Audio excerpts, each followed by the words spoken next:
Hello, welcome to the show. Unbossed. Hopefully one of the best hours of your day. And so happy to have with me co-host Max Burns, a Rebel HQ contributor. Max, welcome to the show and Happy New Year.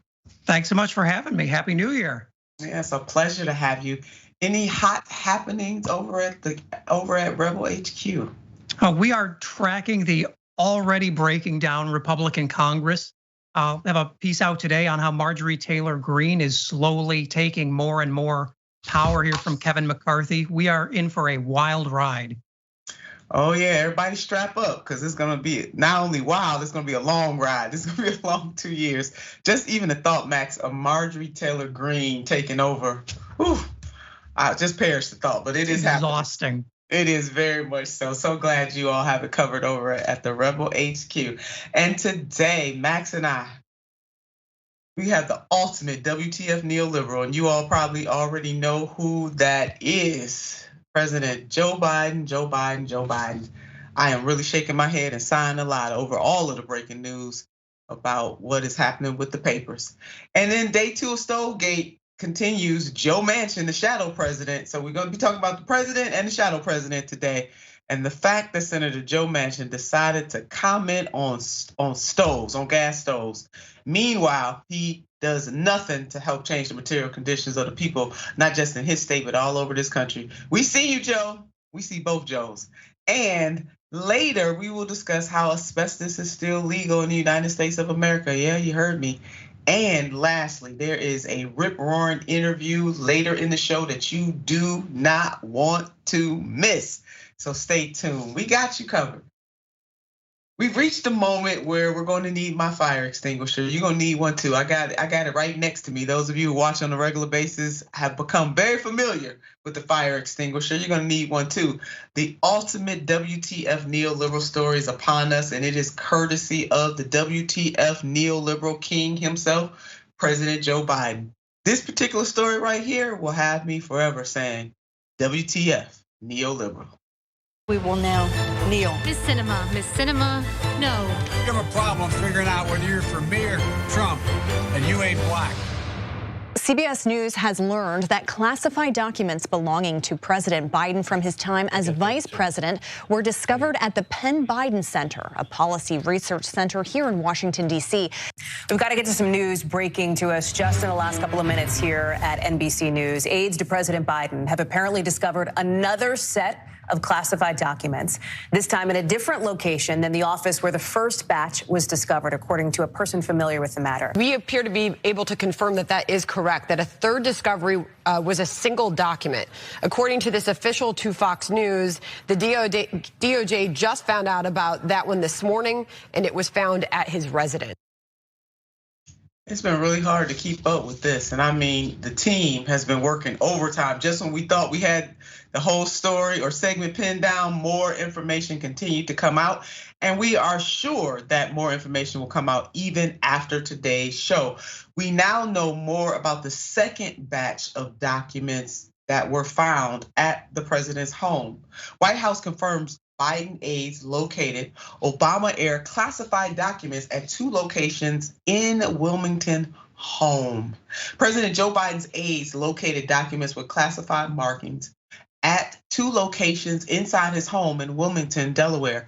The White House counsel's office said in a statement Thursday, the documents were located in a storage area in the garage and then an adjacent room, the statement reads.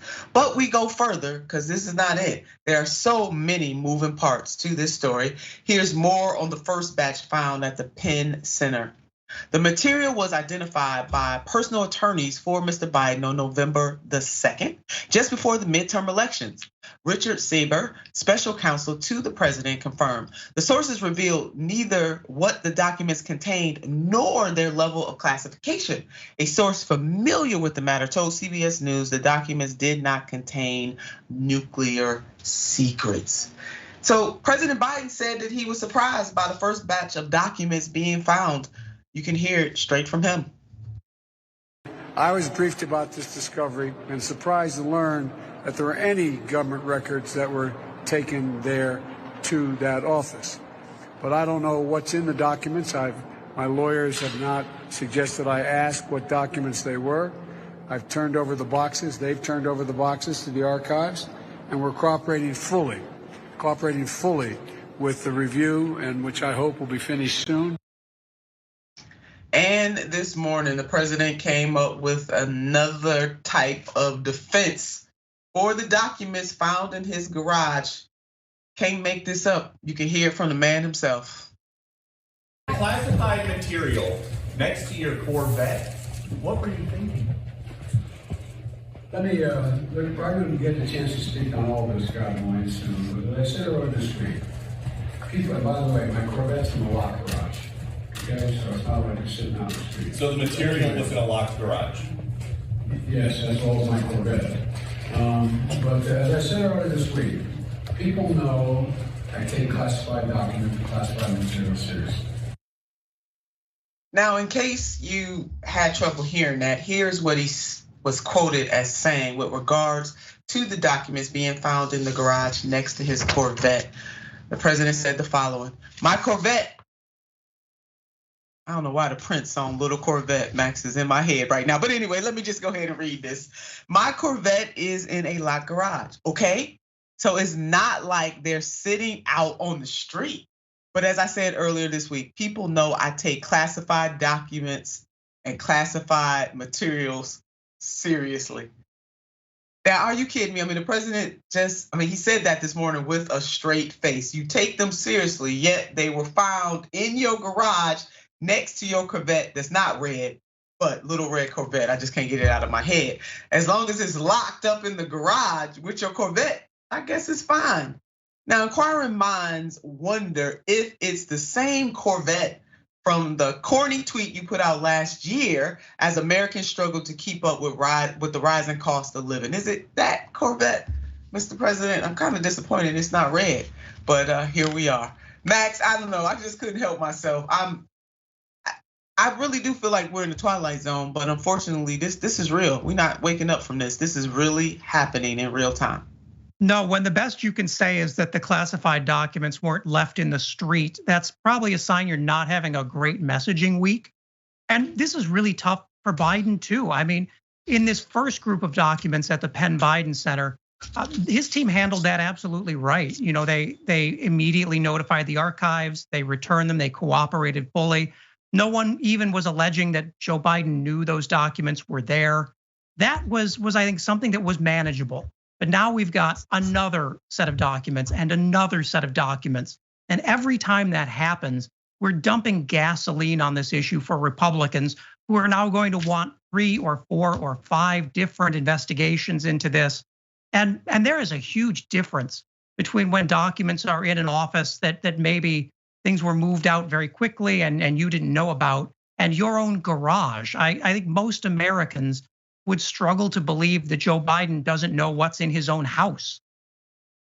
Max, I'm with that. I mean, you took the words right out of my mouth, especially when you're not really supposed to take those documents, is my understanding. Let me remind people of this, a reminder that Presidential Records Act requires all presidents and vice presidential documents to be turned over to the National Archives. U.S. Attorney General Merrick Garland is doing what he's supposed to do and taking some steps forward. We can look at this headline: a special counsel will probe government documents at Biden's home and private office. Garland named former Justice Department official Robert Hur to conduct the high-profile inquiry. The paperwork authorizing Hur's appointment said he is authorized to probe possible unauthorized removal and retention of classified documents or other records. This reporting is coming from NPR. Now, of course, the former president, Donald J. Trump himself, no surprise there, had something to say on Truth Social when the news first broke out. When is the FBI going to raid the many homes of Joe Biden, perhaps even the White House? These documents were definitely not declassified. Now, Trump doesn't have much room to talk, but nevertheless, he's doing that talking. He congratulates Biden. You scored the GOP and mega folks more political point. And Max, you were making that point about, putting gasoline on the fire and how the Republicans would indeed use this as political fodder.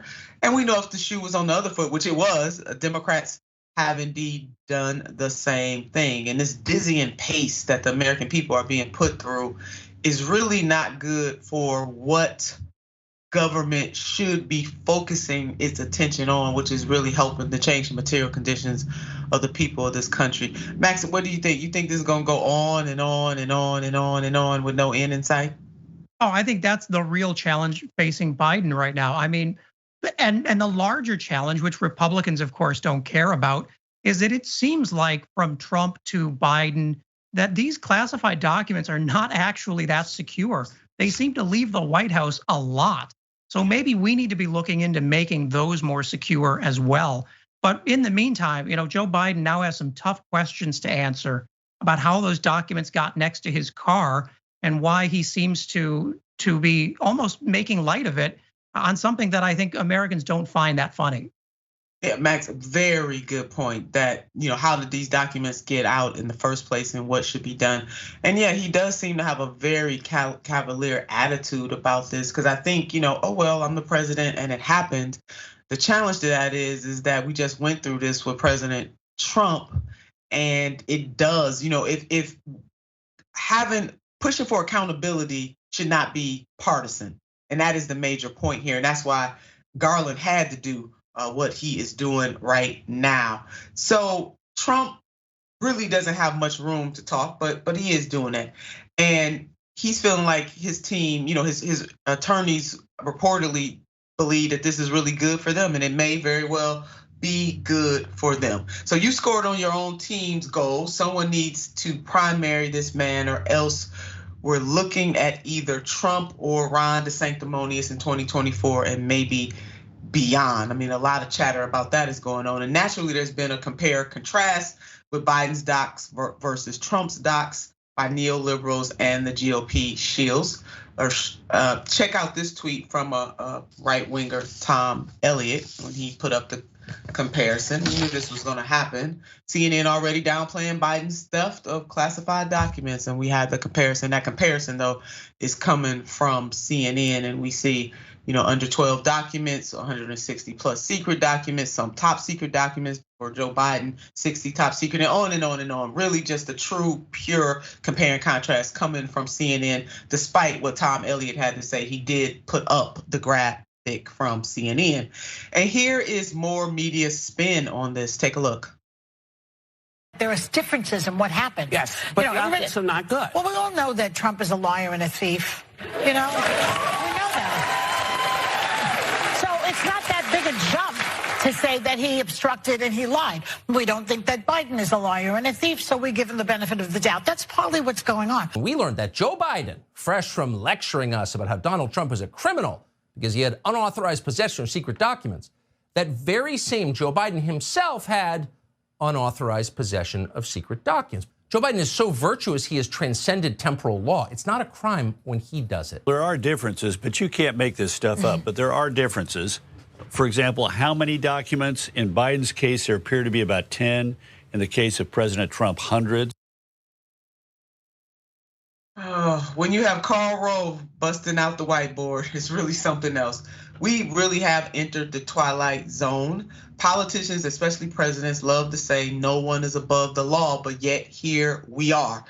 This really is like two students cheating on an exam. I want you to follow me because my teaching spirit is coming out. With one admitting to the teacher that they cheated and claiming they should not get penalized for telling on themselves. I mean, this is really what this is coming down to. While the other just plain cheated and didn't tell anyone. No matter how you slice it, Biden and Trump both feel some kind of way if they believe being president or vice president means they don't have to follow the duties of their office. And this particular point should not be partisan. It is about right and wrong. And it should not matter which team you're on and which team you are rooting for if you believe in standing up for what is right and for what is wrong, even if you do happen to be very fond of one of these two people. If they did wrong, you got to be willing to call it out. And what will happen? Well, nothing for them. Trump is still running. President Biden is most likely going to announce another run himself. So we'll keep getting spin from both sides. What it comes down to is all of this BS from both sides. From both sides. One side just puts a little sugar on their BS. Max, I'll let you have the last word in this segment. No, I think you're absolutely right. And I think it shows the double standard in government. It took almost a year and a half, 550 days for the DOJ to announce an investigation into Trump after stealing 300 documents. It took a month for Joe Biden. I mean, with these standards of justice, it is remarkable that we make any progress at all. And quite frankly, we don't. That is true. And I think it's also the reason why people are really losing faith in institutions, because they just don't see things meted out fairly, especially when it's something this clear cut about for both of them. This should not be up for debate. We got to have an investigation and let the chips fall where they may. And speaking of chips falling, the shadow president strikes again. That's right. We're talking about none other than Joe Manchin himself. And what is he up to this time? Inquiring minds would like to know. Well, nothing good, as we know, with him. Let's put up his tweet here because he's outraged about something. This is a recipe for disaster. The federal government has no business telling American families how to cook their dinner. I can tell you the last thing that would ever leave my house is the gas stove that we cook on. Oh, Senator Manchin, you got a little too much time on your hands, brother. If all you can worry about is a gas stove, meanwhile, you got people who cannot put food on the table. They can't even put food on the stove because of inflation. They can't. It's hard out here in these streets for working class people. But baby, you gonna stand up for the gas stove. Max, I just can't. I mean, I wish. I mean, this really truly is life, not imitating art. This is life right now in the United States. I cannot imagine waking up every day being Joe Manchin and thinking in a state where your healthcare is among the worst in the nation, where your life expectancy is among the worst in the nation, where your income for workers is among the lowest, that the big problem people elected you to fix is that people are coming for your stoves. And the upshot being the stoves aren't even at risk. This is a story that Joe Manchin seemingly invented with help from Republicans and the right-wing media. And it's a shame that sometimes the most effective attackers of the Democrats are Democrats themselves. That is true. And just in case, Max, I don't know, some people may be confused about what we're talking about. So just in case they hadn't heard about Stovegate, we want them to, we'll catch them up. So yesterday, we talked about Republicans and Democrats freaking out about Joe Biden maybe taking some steps to do something about gas stoves. So let's put up this. Let's see this tweet from Representative Ronnie Jackson, who said, "I'll never give up my gas stove if the maniacs, in the White House come for my stove. They can pry it from my cold dead hands. Come and take it." In other words, I'm gonna fight you, baby, if you come try to take my stove. Now we know that that's not how that would happen, but it did not stop Representative Jackson from laying it out that way. But the focus today is on Senator Joe Manchin because he could not let Representative Jackson have all the fun. He had to weigh in on this. As a reminder, Joe Manchin has done nothing but mess over the people of this country, and as Max laid out, the enormous concerns and suffering of the people in his state could use his attention, but oh no, Joey has to talk about stoves. West Virginia does have high levels of poverty, no doubt about it. We got a chart here that shows it very clearly, the poverty rate in West Virginia from 2000 to 2021. Watch it, I mean, see it for yourself, very high. When it comes to who wants to live in Virginia, well, nobody wants to live in that state, maybe. Is that what we're saying? Nobody. West Virginia ranked 41 out of the 50 states overall on the worst places to live, and I meant West Virginia there. Manchin spends most of his time, though, lobbying for big oil rather than fighting for West Virginians who definitely could use his help. Surprise. Most of Manchin's assets are in coal stocks. We got another graph to shock and all you here. The majority of Manchin's assets are in coal brokerage firm stock. The value of Senator Joe Manchin's West Virginia's declared assets for 2020 by category, and we see the largest category. Nope, you guessed it. In those energy stocks, those really are his owner donors, and he's not the only one. But this is the man that killed the child tax credit, though. This headline: the Democrats' failure of the year, letting the expanded child tax credit die. And there are a lot of West Virginians who could have used that tax credit, who did utilize that tax credit and deserved for it not to expire, but Joe Manchin didn't care about that. Democrats tried last year to extend and enhance benefits into 2022 when they made the policy a centerpiece of the Build Back Better reconciliation package. Senator Joe Manchin declined to support the proposal, citing concerns about inflation. And I mean, Max, the wrong concerns, if you ask me, about inflation. But let's look at this tweet from the senator. If this is the greatest concern that the Consumer Protection Safety Commission has for American consumers, I think we need to reevaluate the commission. No, Senator, we need to reevaluate you. West Virginia, please come get your senator. Y'all got another chance coming up. Don't send this man back. Max? I think it's really important whenever Joe Manchin is talking about something to ask yourself, what is he not talking about? Because he's put this issue forward. Joe Manchin needs this to be about stoves because then it looks stupid. If this becomes a conversation about healthcare and environmental damage, as AOC wants it to be, then it becomes a real conversation he's not ready to have because it implicates him and his donors. So he has a really vested interest in trying to make this seem like some crazy idea. And the thing that we should be doing as progressives is keeping this conversation focused on the healthcare and the environmental aspects, which is what this started as. Yeah, it did. I mean, similar to us realizing as a nation that lead paint caused a great deal of damage, damage to children over time. And people didn't just walk in and, put people out their homes because of lead paint. We found ways to mitigate that. And this is the same similar situation. We got new information about the impact that gas stoves could have on children, impacting them and having an impact on them with regards to asthma. In the face of new information, maybe we might want to try to do something about it. But under no circumstances was the federal government going to come storming into anybody's home trying to take their blessed gas stove. Oh, Senator Joe Manchin, the shadow president. I don't know what to say about you. We'll be back. I'm gonna think about it. We'll be back after this.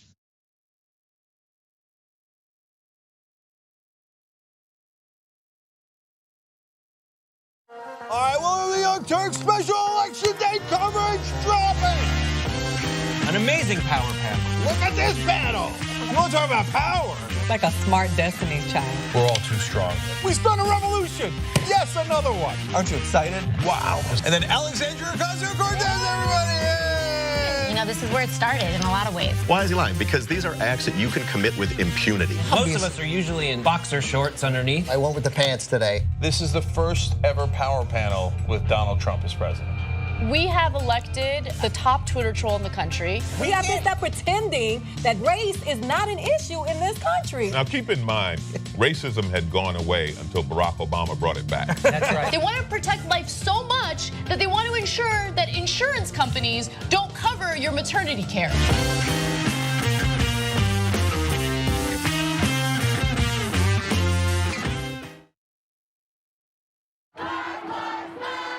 You don't see a lot of news coverage in the mainstream media of the peaceful Black Lives Matter protests that happened throughout the country. Black Americans are hurting. Minorities in this country are hurting. We always talk about starting from the bottom up, but the problem is the bottom up is always the least amount of power. No one cares about them, and until someone actually cares about them, then we'll do something about it. Please, for God's sake, America, understand, acknowledge, and work towards getting to a new reality where Black lives actually matter.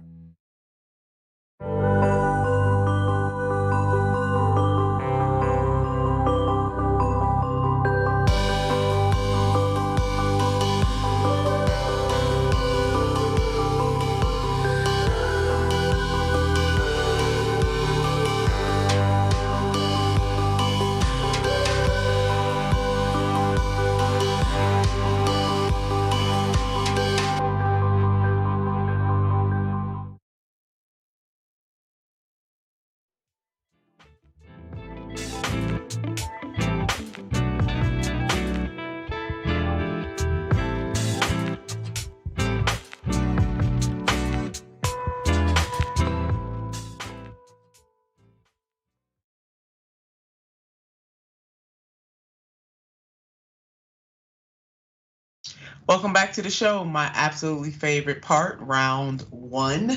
But let me start by letting you know about an MLK Day special. They called him Radical, a tribute to the Reverend Dr. Martin Luther King Jr.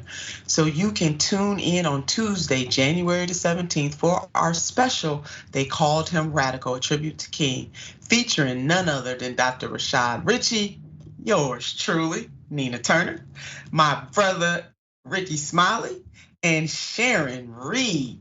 It's sure to be a thought-provoking and educational experience. Watch to learn more about the history of civil rights in our country. You can tune in on tyt.com/live, YouTube, Facebook, or Twitch. You don't want to miss this show. Some incredible people on this show. I'm not just saying that because I'm one of those incredible people, but Sharon Reed, lightning in the bottom. And coming up after this show, Reactions with Rayvana. You want to tune in up next after this show, and that is at 5 p.m. Eastern Standard Time and 2 p.m. Pacific Time on twitch.tv/TYT. Go, Ray. Now on to the comments. TYT members first, Nostra, the key document issue being totally ignored here is that an elementary school librarian has a better Dr. Seuss book check out tracking and control system than the White House does with top secret documents. Nostra, you said that. That's pretty much what Max said too, but he said it in a different way. I got to read that one just one more good time. The key document issue being totally ignored here is that an elementary school librarian has a better Dr. Seuss book check out tracking and control system than the White House does with top secret documents. Max, Nostra got that just right. I mean, really, that's right. That's that right there. Overseer Dixon, Overseer, hey, so glad you're here. Welcome back to TYT, Max. Glad to see you with Nina. Oh, aren't we glad to have Max here today? What a great way to start off our new year is with Max in the house. And on YouTube, Super Chat, Soul Life. I love that name. One side to poo, GOP. The other side is fermented poo. With corn wrapped in fake gold, neoliberals. So, y'all slaying me today with these. That was very, very good. That's pretty much how I see it too. It's BS. Just one got some sugar sprinkled on top of it. But you got that soul life. Thanks to each and every one of you. Oh my, y'all outdone yourselves today. We appreciate you. We appreciate your support. Because of people like you, we are able to do what we do on Unbossed and also on the TYT network. We are sending so much love. On to Moderna. On Unbossed, we've been saying we may be done with the pandemic, but the pandemic is certainly not done with us. And unfortunately, Moderna is looking to seize on that financially. Check out this headline.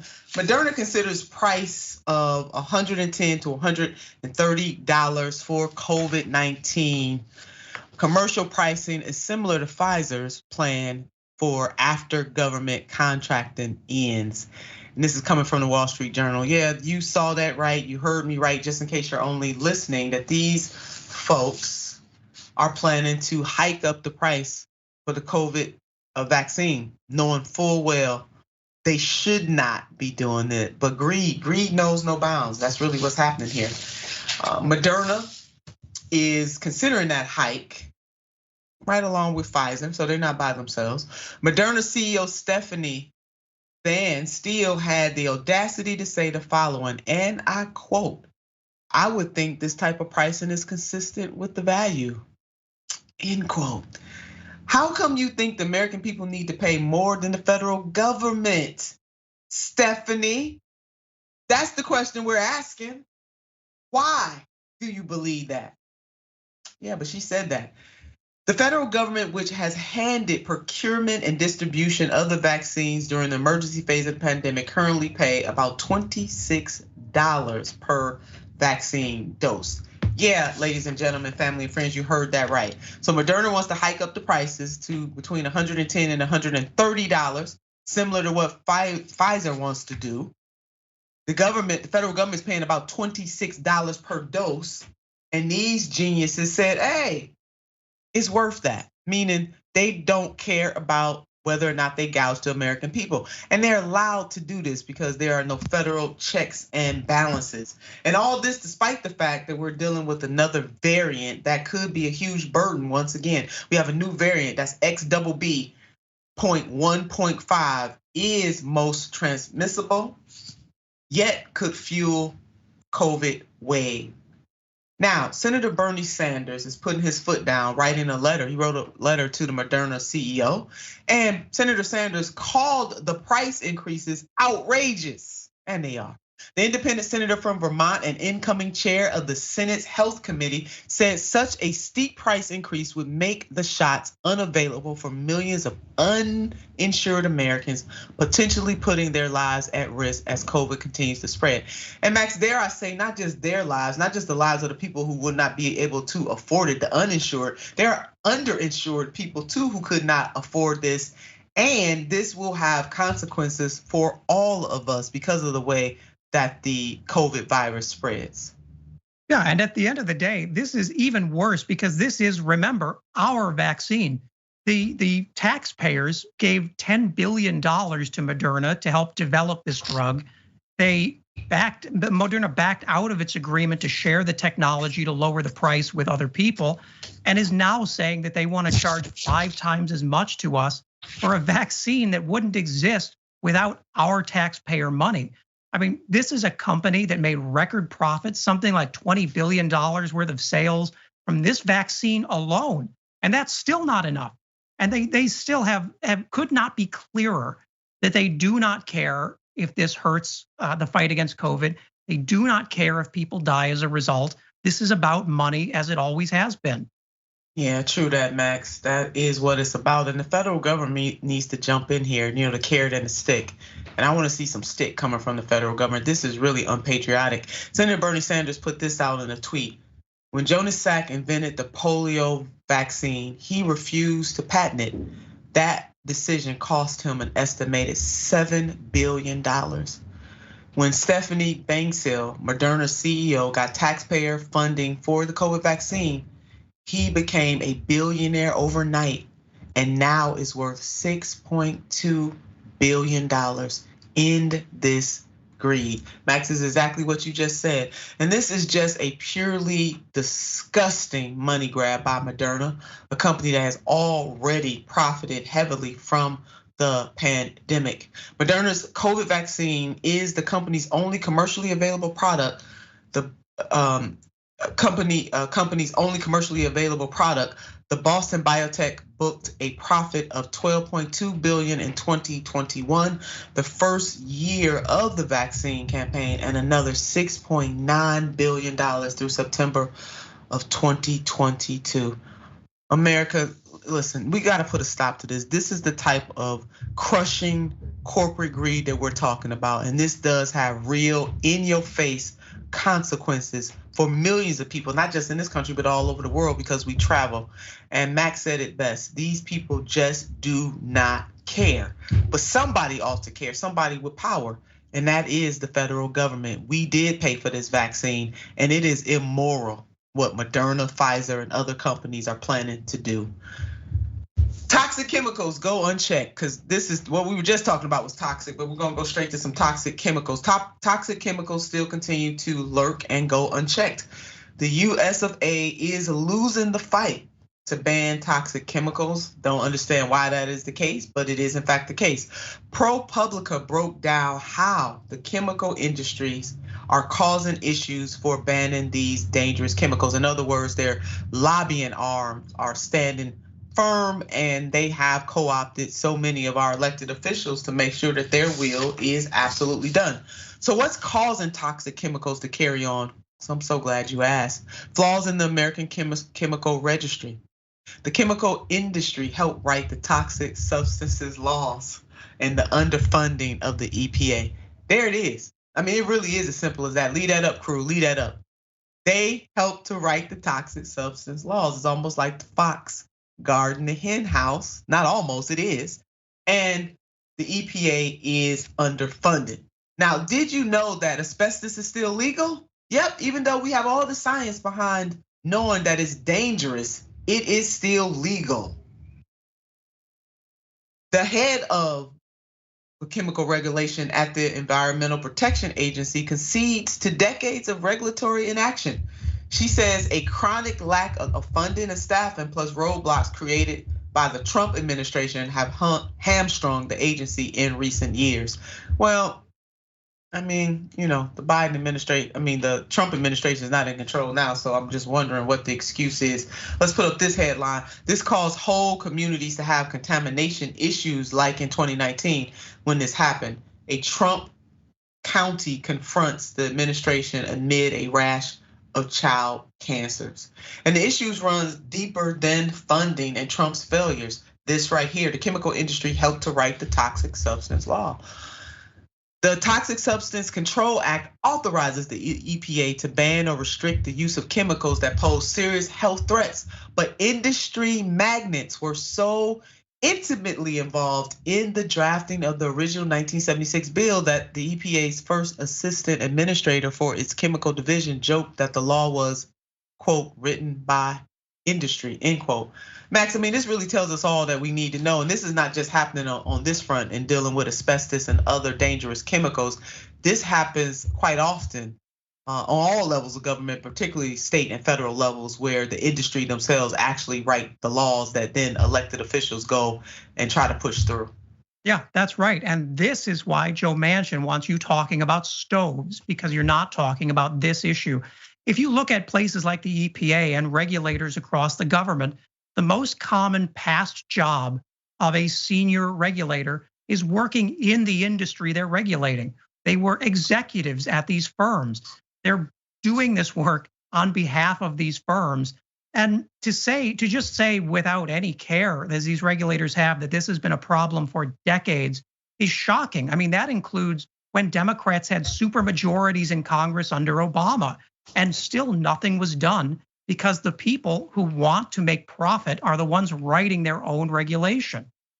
That is it, Mac. I really don't know of any other industry that has this kind of leeway with elected officials. And when I say industry, I'm not just talking about the chemical industry, but the lobbying arms, how much these corporations pay to have lobbyists there on the Hill and in state legislatures. I've had to come face to face with lobbyists all the time. It's just par for the course. It is something that has become so normalized in America.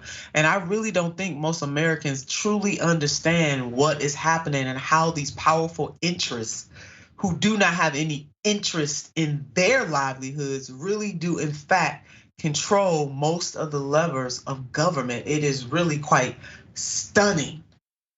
Very much so. So we'll be back. I'm gonna be stunned during the break and then some.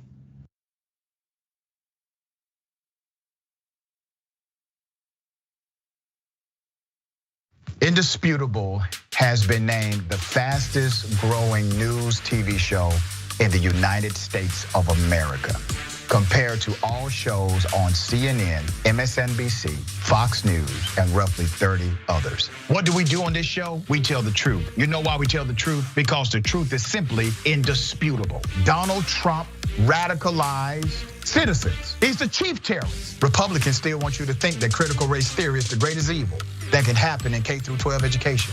It's not even taught. I guarantee you this, David. If he would have taken a knee during the national anthem to bring awareness to the need for more money for cancer research in America, he would not have had that response. It was the fact that he took a knee for black folk and brown folk. You rather pick the voters because you're scared of the voters picking the politicians. It frightens you. But we coming.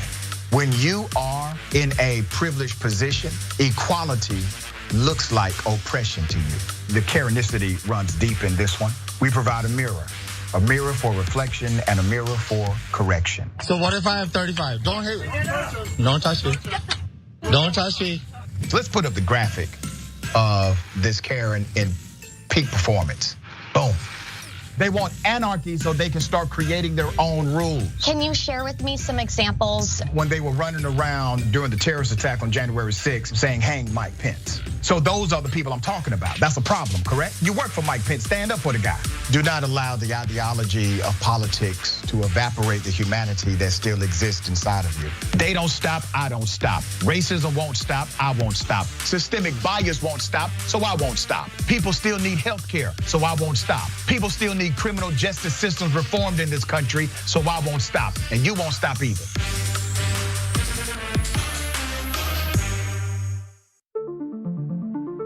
Universal health care, raising the minimum wage, doing something about climate change and gun violence and an unjust justice system that locks up black and brown folks. We're not going for the okie doke no more.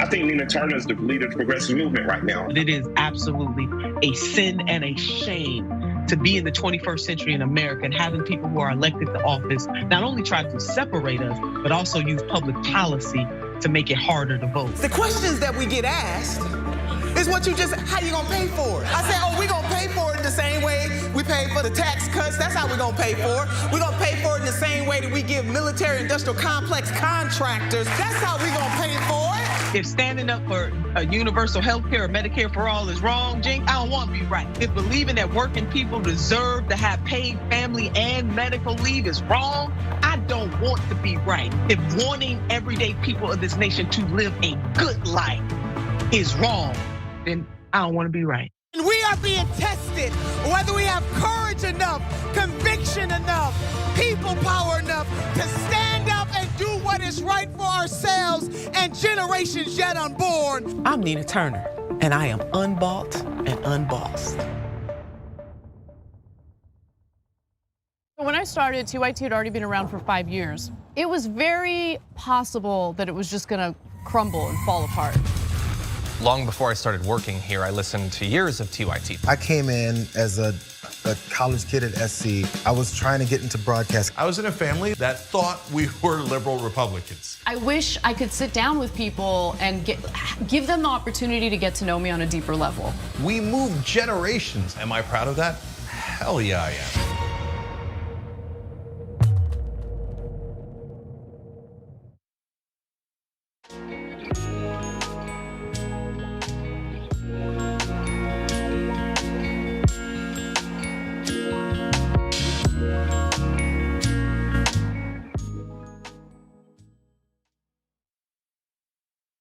Welcome back to the show. It was such a delight having Max Burns, and I can't wait till he joins us again on Unbossed.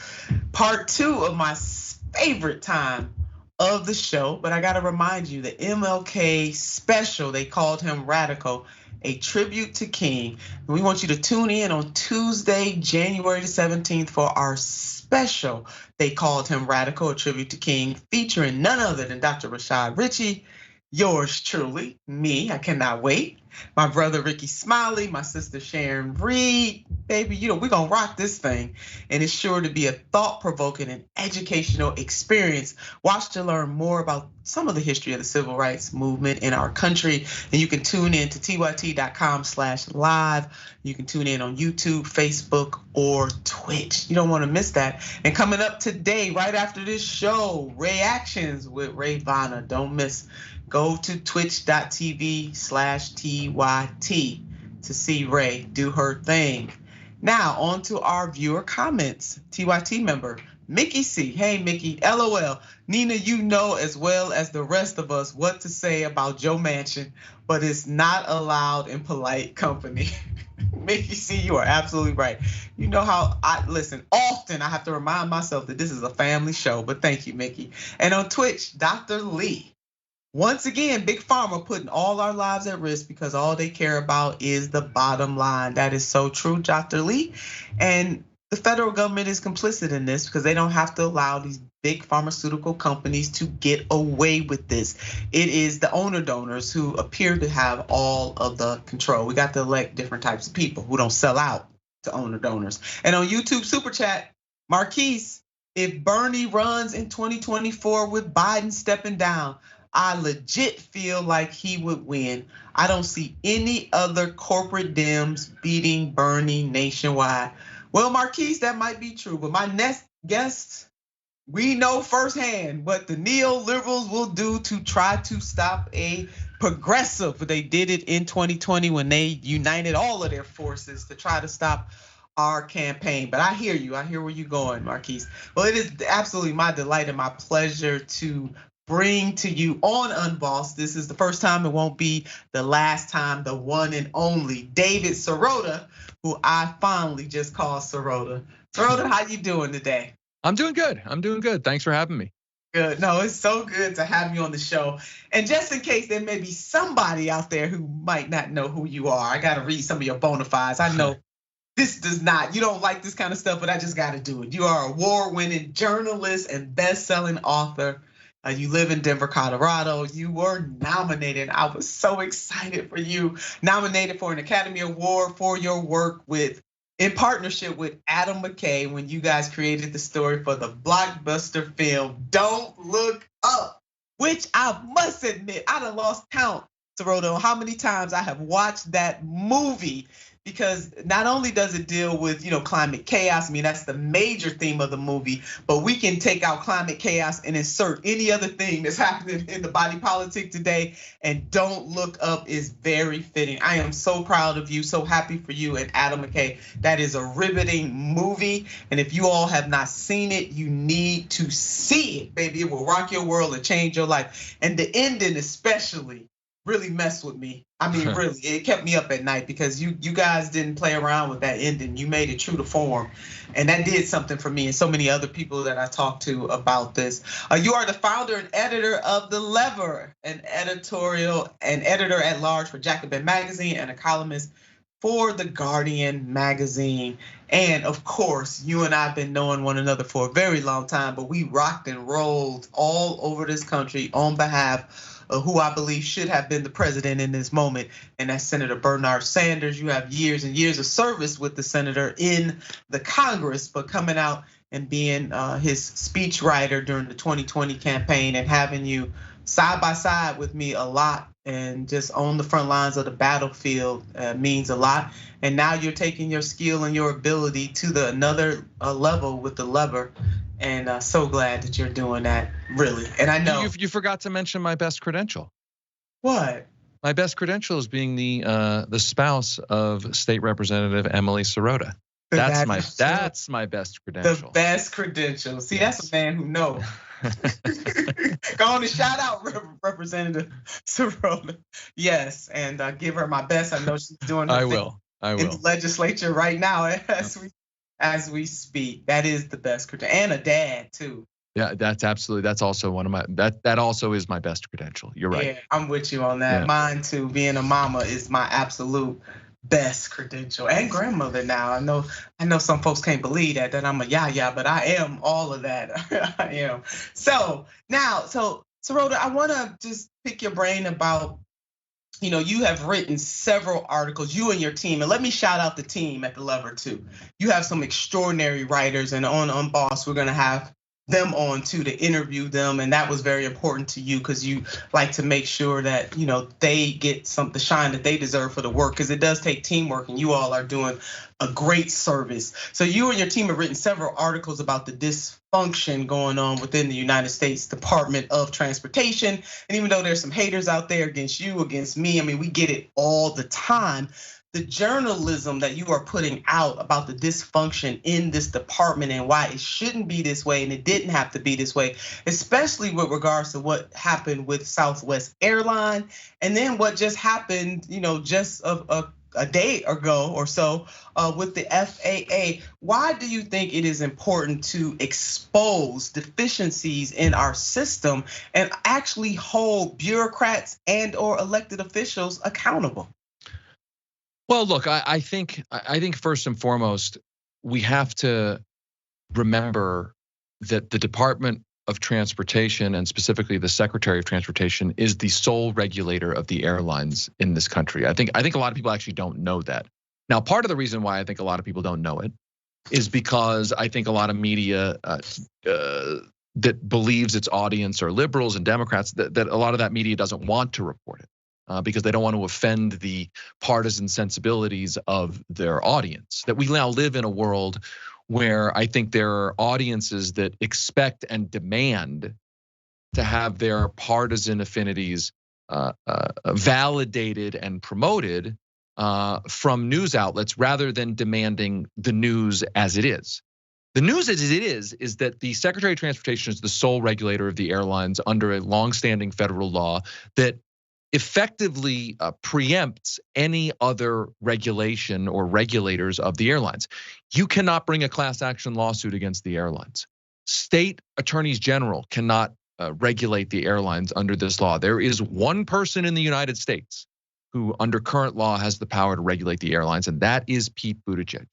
So point being that when the airline debacle happened, the first question we should be asking is, was a regulator not doing their job? And is the regulator empowered to do a better job? And the answer is no, the regulator was not doing their job. And yes, the regulator could be doing a much better job. And you don't have to believe me on that. State attorneys general from both parties had been begging the Department of Transportation for months to take action to deter the kind of behavior that we saw with Southwest Airlines. Now, I know the argument has been, well, Pete Buttigieg isn't responsible for Southwest Airlines computer system that failed. And that is true. Let's be clear. The Southwest executives who paid themselves $112 million, who paid out a $400 million shareholder dividend and didn't make what they knew to be necessary investments in their computer systems, sure, they are certainly to blame in a big way. But they were operating in a regulatory environment in which they presumed that they could make those decisions, those irresponsible decisions. And if those decisions ended up with a computer meltdown, they presumed that the regulator would not, in a serious way, punish them. So the point being, the question we should also be asking when something like this happens, and again, it could be the airlines situation, it could be something with the rail situation, it could be any kind of time an industry mistreats people. The question should be, are the regulators doing enough to make sure that people are not mistreated? And as I said, state attorneys general had been begging Pete Buttigieg to take specific action, and he repeatedly refused. And we need a functioning democracy is one in which, when those facts are surfaced, we say we want the regulator to do a better job. Not we're here as part of the regulator's political tribe and we're just going to defend that regulator. We need a lot of pressure on regulators to do their job and regulate. Yeah, we do. And people were harmed. And as you and I both know, there's some people, it's going to take a long time for them to recover from that harm of being stuck at airports all over the country. And the presumption that Southwest made was absolutely correct, because so far so good for them and the CEO that I think he's paid about $9 million a year. And as you laid out the buybacks, there will be very little consequence for them. So it seems at this moment that they won't be able to handle. It's almost like, oh, it's the cost of doing business. We will take care of this. And you and your team, Sirota, have been doing and continue to do great coverage and challenging the American people to ask the hard questions and expect an answer. And these folks were given a lot of taxpayers' dollars during the height of the pandemic. And this is how the American people were treated. And the regulator, as you laid out, Pete Buttigieg was not doing his job. That's a fact. It's not an opinion. It is an absolute fact. So shout out to you, and we'll keep, putting out the news. We've been covering this for a long time and using a lot of the levers coverage to remind people and also to educate them, because Sirota, that's really what you and the team at the Lever are doing. You're really educating people, and we all need it. Now I want to go back to Don't Look Up. And this was one of the most widely viewed movies in Netflix history. What were you and Adam surprised by this, the outpouring, and how many people really watched this movie and enjoyed it? And can you tell us something something that happened on the inside in terms of thinking about why this movie and why using climate chaos? Look, I think that I think it got such a response because we actually pointed out a reality that people know that they live in, and that doesn't get explicitly stated. The reality is that we live in a world where facts are surfaced, and they are put into a media machine that wants to distract from those facts at best, or to suppress those facts. And we are talking past each other. We're not even really talking about the issue at hand. I mean, if you think of the comet as a metaphor for climate change, we are not talking about and focusing on the climate crisis on a day-to-day basis in the way that we should if it was a comet headed towards Earth. And effectively, climate change, in metaphorically speaking, is that comet headed towards Earth. So I think a lot of people responded to it because they felt like we had articulated something, said something that we all implicitly know to be true, but very often is not just said out loud. It's kind of cathartic. Now, you mentioned the end of the movie. I mean, there was a whole debate internally. Should we keep the end of the movie the way it is? Should we actually follow through and show the consequences of what happens when we distract ourselves, entertain ourselves, and culture war ourselves to death? And we went through with it. And I think it was important to do that, as opposed to giving it kind of a Hollywood ending, a happy ending. I think it was important to do that to underscore that these really are the stakes. These really, really are the stakes of what's going on. Yeah, no, you did just that. As I said, that ending gives me chills, even though I watched the movie several times, losing count here. That ending shakes me up each and every time because it is real. Those consequences are real, and you guys did not sugarcoat that, and I'm so glad that you did not. But then you put a little nice little twist to that at the end with the purse and the social media thing to kind of lighten it up a little bit after the movie was totally over by then. But that little tease at the end. But I'm hoping that people, again, if you have not watched Don't Look Up, you have to watch this movie. It is very telling. And I think that we can insert not just climate change in that, we can insert how corporations continue to be in total control of our government into that space as well. We can insert the cultish-like nature of our politics, Sirota.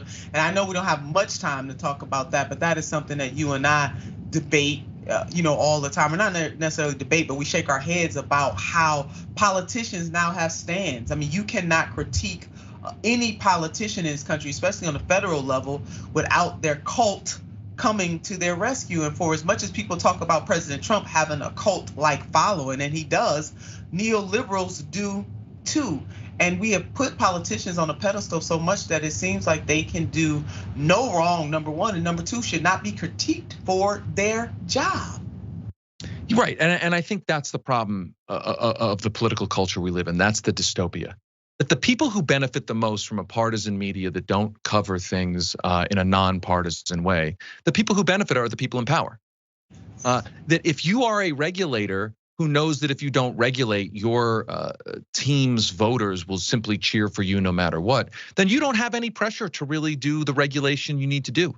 If Pete Buttigieg knows that Democratic attorneys general and Democratic lawmakers for months can beg him to do his job, offering specific steps that he can take to better regulate the airlines, and he knows he can ignore that, and if things go wrong, Democratic voters will nonetheless cheer for him, then he doesn't feel any pressure to actually change policy at all. He doesn't have to listen to my attorney general, Colorado's Phil Weiser. He doesn't have to listen to the 38 attorneys general who wrote to him. He doesn't have to listen to Senator Elizabeth Warren or Ro Khanna or Senator Bernie Sanders, who are telling him to put in place tougher penalties. He knows he can simply tweet through it. And that's the problem. Because ultimately, this isn't about a team. This is about actually getting better policy to make sure that corporations don't treat people so badly. Yeah, that is. Ultimately, it should come down to what the people need and not some bureaucrat. David Sirota, such a delight to have you here on Unbossed. Cannot wait to have you back. I appreciate you so very much, and there are so many others who do too. Please keep doing what you are doing, and that is shaking things up per usual.